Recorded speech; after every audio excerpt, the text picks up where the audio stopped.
now. Boy, they are suffering a lot. But they still there. They still there. Look at the United States government, everything that it has. It has people, it has high-tech weapons, right? It has sophisticated informational systems, CIA and all of those people and several others, NSA, they got all of that. And look where they are. They just like a drunk champion in the ring, getting hit all upside his eye. He can't see. Why? Because he's swinging in the air. He haven't hit nobody, and even when he hits somebody accidentally, right? He might hit them and spin them all around, but he can't see. He just knew he hit something. He don't even know it, right? That's the way the United States of America is right now. Their days are gone. They haven't won nothing in decades. The last thing they had was when it was the last two big rounds they won. The last one was 76 years ago. Same age I am. I was born in 45. That was the end of World War II. They didn't win in Korea. That's a stalemate. That thing is still on the books. The Korean War has technically not ended. That's why they're so careful about don't light no match because the thing could flare up again. And do you think the string of flops that the U.S. had, that they would, the Koreans are used to misery. They got atomic stuff. They'd fight the U.S. to another stalemate. Yeah, they fight them to another stalemate. Because they're going to block the use of nuclear weapons. You can't use them because we got some, right? And any, might as well have all of them if you got any, right? Because the South Koreans are going to say, boss man, you got to lead 20 million people right across the border. Hey, and they all speak the same language. And they have a friendly program going on from time to time. Okay, I'll speed up and get to the point. All the conflicts in the world are going against the United States and its allies. All of them. Okay, whether it's Yemen, it's going against Saudi Arabia. And all of their people they well armed. They ain't got they don't have the will to fight anymore. The U.S. troops been over there messing around in Afghanistan. They're not prepared to fight like those people. They're different people. It ain't even no Afghanis in the crazy house. With all what's happened to them, they're not committing suicide. These people over here are, right? The Iraqis aren't committing suicide, and they laid waste from the gardens of Babylon all over the country. And they stole all their stuff out of there, they just laid waste to Iraq. And they had to leave Iraq. They had to sneak out. They tried to leave a Trojan horse behind in Afghanistan, right? So the Taliban would maybe attack Iran and what have you. That's probably going to backfire. Bad. They don't even realize that Taliban and Iran is that they were saying, I don't know, it ain't true, that Taliban, I know when I was in Iran, Hikmatyar was there. He might have been living there, Gulbuddin Hikmatyar. They got Iran is next to Afghanistan. You know, that's 3 million Afghanis in Iran and been there. Like they have Latinos, Mexicans all over America. They have Afghanis, and they're not like here. They get a better education in Iran than they would ever get. Right? And when you go to places, some places where the eighth Imam is, they're like begging and for sadaqah and what have you. But the Afghanis got it better in Iran, and now that the war's been over for 50,000 years, you think the ones in Iran are going back to Afghanistan? Absolutely not. You can't run them out of there.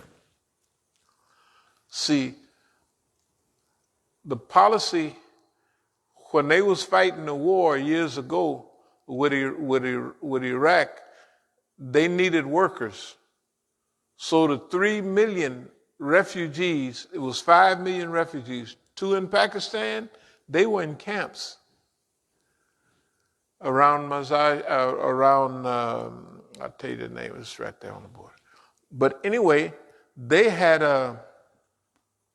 2 million refugees. In Pakistan, they just trained them and sent them back as the Taliban. You know, that's what they did. But in Iran, they got the best treatment. I mean, they treated them well.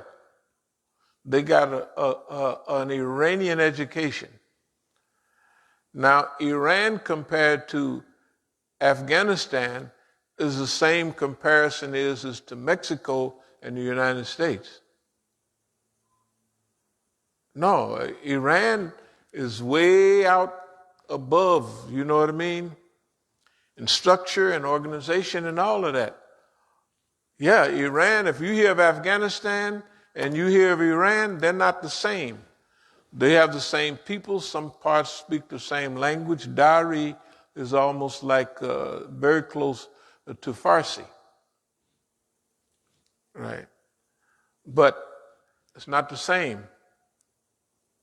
Iran is structured, Iran is organized, and the money they get paid, they can send money back to their relatives in Afghanistan. And let me speed up all of this history.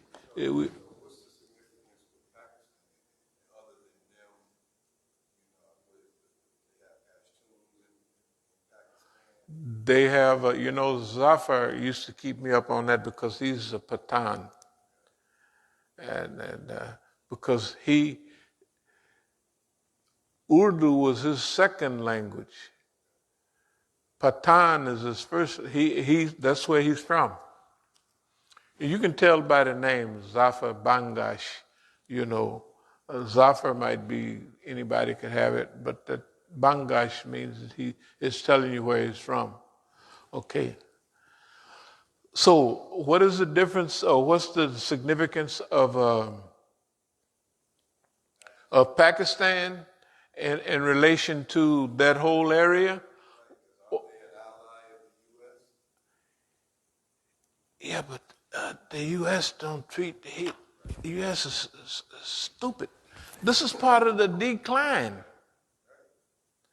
Okay. They get the country destroyed, and they get Pakistan all the fitna. The fitna is not in the U.S. The fitna is in Afghanistan, is in Pakistan. And you get all of that turmoil, and they give you a few billion dollars or something. That's not to take. That ain't taking care of nothing. So the ISI, that's the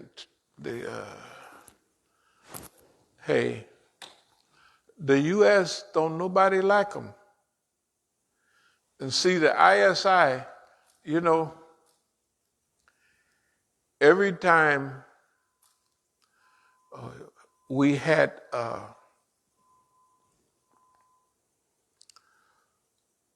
one of the last big programs we had in Pakistan was some of our allies there. And so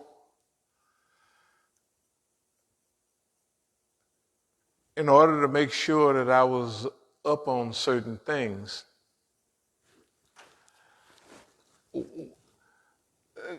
I had to give certain lectures on certain subjects. So they put somebody under me. And the person that they put under me used to be in charge. This was Colonel Ghafoor. He might as well have been a general and all of that. But see, to understand how Pakistan is running, you have to understand the whole country, the ISI. If we had a program in Pakistan, which we had several, everybody come up to you, go over to the library, look at all the old books. All the old books are written about Pakistan. They're written by General so-and-so, right? You ever notice that? General so-and-so. Because after they get out of the army, they're also given a job to explain certain things that the ISI can't say openly. You see what I mean? So those guys, every program we'd have, the guy would enter, he'd be at Shalwar Kameez, he'd introduce myself. I'm General so-and-so, da-da-da-da-da. And then what I'm trying to say is this, that to make sure I was up to speed on these issues, they would have a military man,